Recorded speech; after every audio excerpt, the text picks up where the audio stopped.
10 English words that sound rude, but aren't. Some English words sound rude, but guess what? They're not. They're totally normal and even useful. Let's clear things up. 1. Dumbfound. No, it's not an insult. It means to shock or amaze.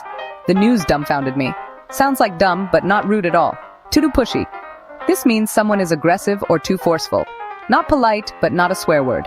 The salesman was a bit pushy. 3. Heck. It's a soft way of saying hell. Totally safe for casual conversation. What the heck is going on?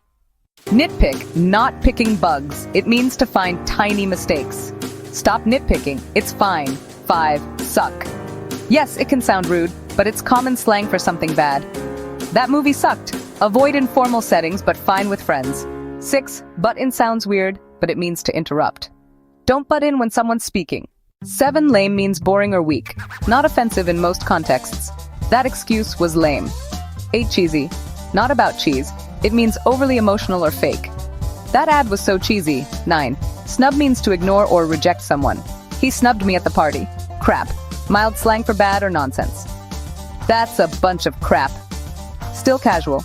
Don't use it in the office. So next time you hear words like heck, dumbfound, or cheesy, relax. They might sound rude, but they're totally normal in real-life English. And don't forget, follow for more English made easy.